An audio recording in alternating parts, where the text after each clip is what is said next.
आज हम Newton-Raphson iterative method करेंगे। पिछली वीडियो में हमने the method of false position method किया था और उससे पहले हमने बाइसेक्शन मेथड किया था। तो जो बाइसेक्शन मेथड है उसमें हमें बहुत सारी इटरेशन निकालनी पड़ती थी, फिर उससे हमारे पास रियल रूट आता था। और उसके बाद फिर फॉल्स पोजीशन मेथड है, उसमें थोड़ी कम इटरेशन हो जाती थी, और इसमें उससे भी कम इटरेशन है पर ये थोड़ा डिफ़िकल्ट जैसा है उनमें से, वो थोड़े इजी जैसे थे। सो देखते हैं हम इसको कैसे करना है।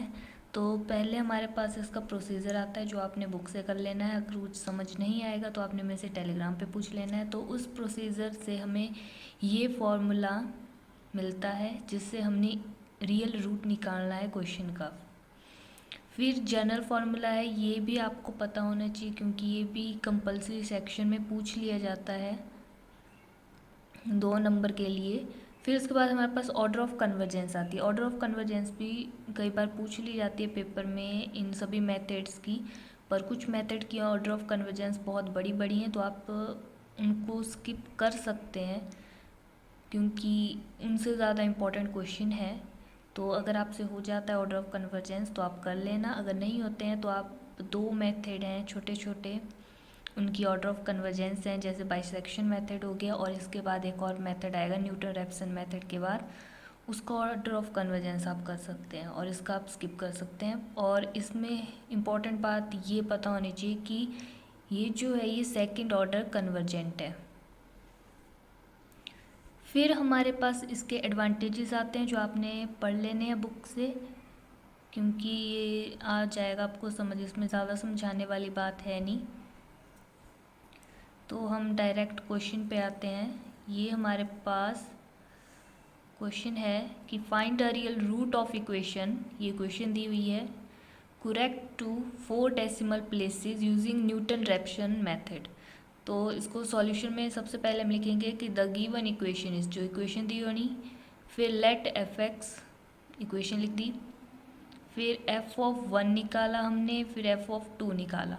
तो इसमें क्या हुआ, मतलब इसमें there is no variation in sign of F X, so F X equal to 0 has no positive real root. कि मतलब जब हमने पॉजिटिव रखा वैल्यूज़ तो इसमें हमारे पास कोई भी साइन नहीं हुआ वेरी, मतलब पॉजिटिव ही आएंगे। अगर आप इससे आगे भी करेंगे तो पॉजिटिव ही वैल्यूज़ आएंगी। फिर F X equal to 0 has no positive real root, तो अब हम नेगेटिव रियल रूट लेंगे जिससे हमारे पास इंटरवल आएगा। फिर हमने उस इक्वेशन की डिफरेंशिएशन ले ली क्योंकि this method requires 2 function evaluation पर इटरेशन, मतलब कि हमें इवेलुएट करनी पड़ेगी value of F x and F dash x at each step. फिर हमने नेगेटिव रूट लिया, फिर उसके लिए हमारे पास एक पॉजिटिव आ गया और एक नेगेटिव आ गया, तो हमारे पास इंटरवल बन गया -2 और -1।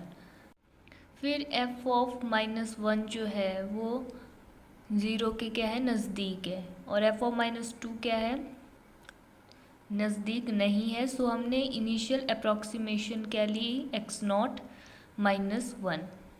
अब हम देखेंगे कि इसको हमने कैसे कैलकुलेट करना है, एक बार में ही कैलकुलेटर से, क्योंकि अगर आप इसको निकालोगे फिर इसको निकालोगे फिर इसको फिर कैलकुलेट करोगे तो बहुत टाइम लग जाएगा और एग्ज़ाम में इतना टाइम भी नहीं होता है। हमें एक बार में ही निकालना होता है ये कैलकुलेटर से। तो मैं आपको दिखाती हूँ कि कैसे करना है ये। सो हम -2 के लिए निकालेंगे, तो जो -2 है उसके पावर है 3। तो जब नेगेटिव के कोई वैल्यू है उसके ऊपर पावर होती है ऑड, तो उसका जो आंसर निकलता है वो भी माइनस में निकलता है। फिर अगर हमारे पास इवन हो जैसे 2, 4, 6, तो उसका जो आंसर निकलता है वो पॉजिटिव निकलता है, तो हमें पता है। तो फिर हम क्या करेंगे, 2 को डबल मल्टीप्लाई, फिर पावर है 3, तो इक्वल टू का साइन एक लेस, तो 1 2। फिर हमें पता है कि पावर 3 थी तो नेगेटिव वैल्यू आएगी, तो माइनस होगा, तो हम m माइनस लगा देंगे। फिर उसके बाद 2 है, 2 डबल मल्टीप्लाई, फिर 2 पावर है तो 1 इक्वल टू का साइन लेस। फिर हमें पता है कि इसकी वैल्यू क्या आएगी, पॉजिटिव आएगी, तो हमने m प्लस कर देना। फिर हमें पता है कि 3 इक्वल टू 2 माइनस 6 नेगेटिव आएगा, प्लस माइनस माइनस होता है ना, 3 मल्टीप्लाई 2 माइनस 6, फिर प्लस माइनस माइनस तो माइनस 6 आएगा और क्या आएगा, वो नेगेटिव आएगा, तो m नेगेटिव। फिर 4 है आगे यहाँ पे, फिर 4, फिर पॉजिटिव साइन है तो m प्लस और MRC। ऐसे ही आपने अगर कोई भी मेथड हो जिसमें नेगेटिव रूट के लिए निकालना, तो ऐसे आपने निकालना है।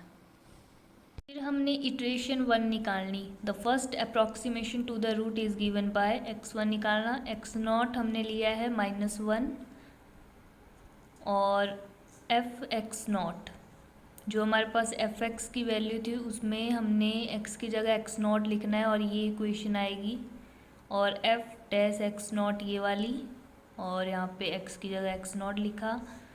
फिर उसके बाद हमने x0 की वैल्यू पुट की, फिर इसको हमने कैलकुलेट करना है इस तरह से। ये जो मेथड है इसमें ऐसे कैलकुलेट होएंगी वैल्यू।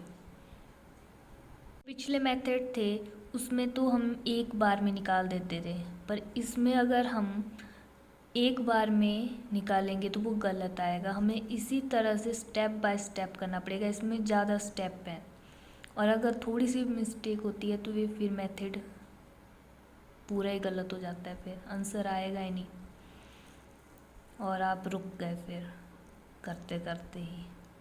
तो इस तरह से इतना स्टेप बाय स्टेप करना पड़ेगा आपको, तभी आएगा इसका आंसर।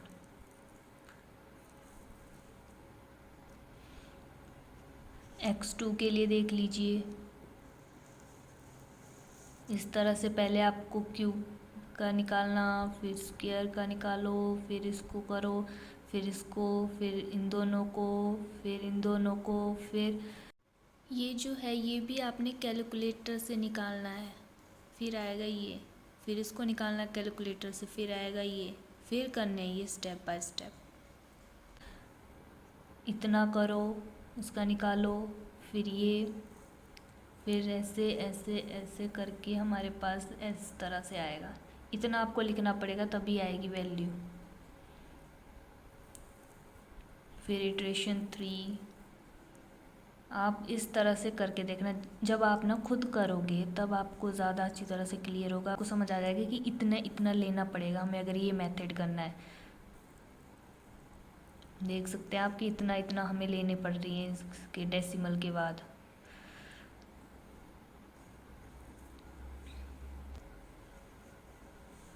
ये मैंने यहाँ पे थोड़ी सी कटिंग हो गई है, ये क्लियर करके लिख लिया साइड में कि इतना हमने लिया, तब जाके ये वैल्यूज आई।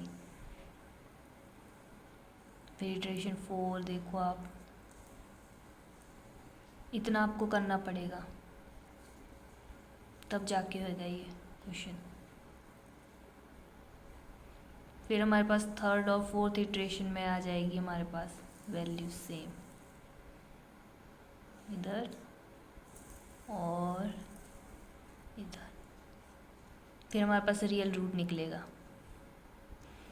अगर मैं कहूँ तो ये मेथड आप ना ही करें तो ही ज़्यादा बेहतर है, क्योंकि अगर इसमें थोड़ा सा भी गलत होता है तो आपका क्वेश्चन होगा ही नहीं।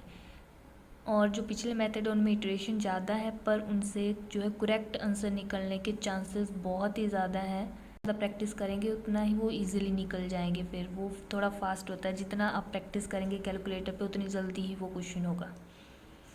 फिर ये हमारे पास न्यूटन रैप्सन मेथड के इस टाइप के क्वेश्चन भी आते हैं। अगर इस टाइप का क्वेश्चन आता है तो ये थोड़ा इजी है, शॉर्ट भी है, तो ये ऐसा क्वेश्चन आप देख सकते हैं फिर करके। तो ये हमारे पास दिया हुआ है, हमें पहले इटरेटिव फॉर्मूला करना पड़ेगा for finding under root n for some positive real number n। तो हमारे पास वैल्यू दी है अंडर रूट 28। फिर let x equal to under root n लिया, स्क्वेयरिंग बोथ साइड की हमने इक्वेशन बना दी। फिर उसका हमने डिफरेंशिएशन लिया, फिर हमने न्यूटन इटरेटिव फार्मूला लगाया वो वाला। फिर हमने जो fx लिया था वो लिख दिया यहाँ पे, और जो f डैश x जो आया वो लिखा, के लगा दिया हमने, एक्स के लिए लिखा तो फिर हमारे पास एक्स के आ जाएगा।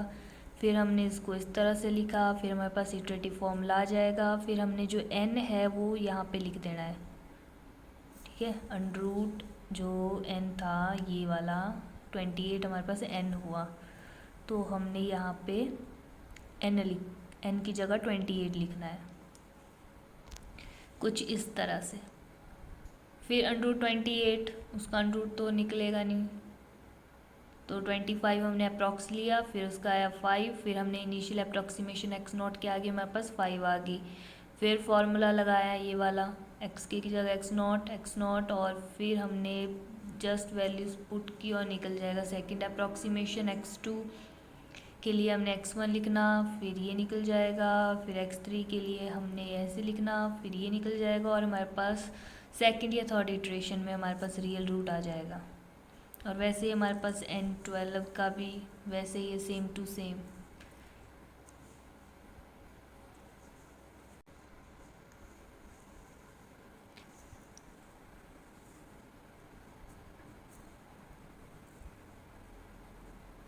वैसे ही 32 के लिए,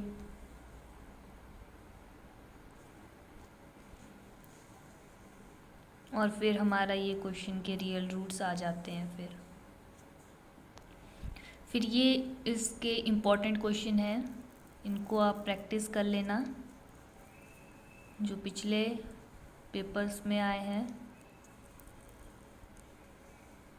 और ये e⁻x वाले भी क्वेश्चन दे देते हैं, तो हम अगली वीडियो में देखेंगे कि ये वाला क्वेश्चन कैसे होगा, या फिर नेक्स्ट मेथड करेंगे, ये आप देख लेना। नेक्स्ट वीडियो में देखते हैं क्या होगा। और लॉग वाले क्वेश्चन भी आते हैं, वैसे पूछा तो गया नहीं है पेपर में, बट बुक में दिया है लॉग वाला। और e⁻x वाला क्वेश्चन जो है वो नॉन साइंटिफिक कैलकुलेटर से हो जाता है। और आप इन क्वेश्चन की अच्छी तरह से प्रैक्टिस कर लें, स्टार्टिंग से अभी से प्रैक्टिस करना शुरू कर दो। और वीडियो अच्छी लगी हो तो लाइक कर दें, और अपने फ्रेंड्स के साथ इस वीडियो को शेयर करें। और जिन्होंने चैनल को सब्सक्राइब नहीं किया है वो चैनल को सब्सक्राइब करें, ताकि आपको और वीडियोस की नोटिफिकेशन आती रहे। और अगर आपको कुछ समझ ना आया हो वीडियो में, या कोई आपके माइंड में डाउट हो, तो आप कमेंट सेक्शन में पूछ सकते हैं।